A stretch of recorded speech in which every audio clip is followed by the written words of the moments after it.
India has always claimed that the Agni-V missile has a range of over 5,000 kilometers. But what if its true capabilities have not yet been divulged?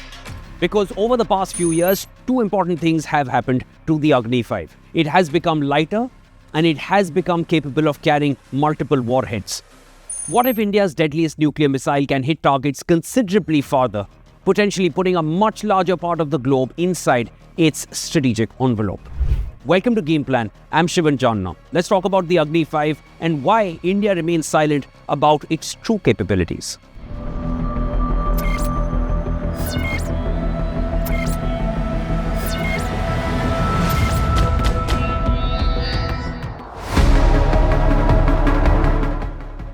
The Agni-V is India's most advanced nuclear-capable, operational intercontinental ballistic missile.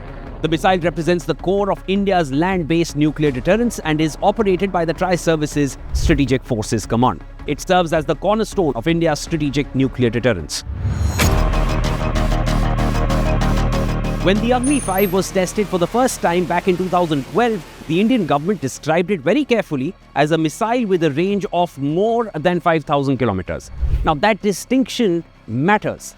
The original Agni-V weighed around 50 tons, but subsequent versions reportedly incorporated advanced composite materials, reducing its weight. It was reported that India had achieved a weight reduction of more than 20% on the Agni-V, and with that reduction, the missile could even possibly travel beyond 7,000 kilometers, is what was reported. That claim was attributed to an Indian official familiar with the program. The Indian government remained silent.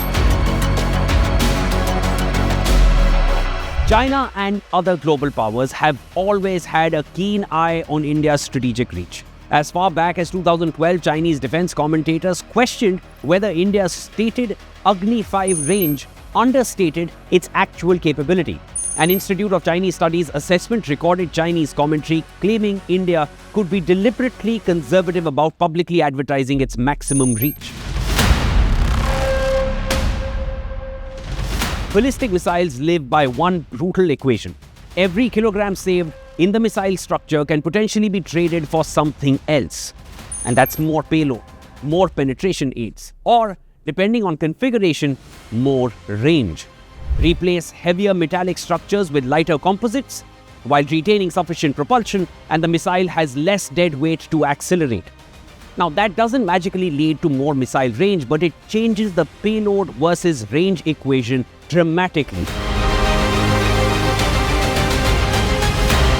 In March of 2024, India conducted Mission Divyastra. It was the historic first flight test of the Agni-V missile integrated with the MIRV technology. MIRV means one missile can carry multiple re-entry vehicles, which can separate in space and head towards different targets all at once. On the 8th of May 2026, India again tested an advanced Agni missile carrying multiple payloads aimed in the Indian Ocean. The targets were achieved, and that would radically complicate the job of any adversary's missile defense network. Again, India did not specify which Agni missile variant it was tested on. Even if it was the Agni-V, MIRV would not by itself make Agni-V fly farther. The range question comes from something else. How light has the missile itself become? And how heavy a payload is India choosing to carry on it? India always said that the Agni-V range is more than 5,000 kilometers, which I also told you earlier. But is it 7,000 kilometers? Is it 8,000? And some range extrapolations even peg it at 10,000 kilometers. What is the exact range? That information remains classified. And that is why estimates of the Agni-V vary so dramatically, because no one is confirming that India possesses 10,000 kilometer missile, but none of India's adversaries wants to dismiss it either.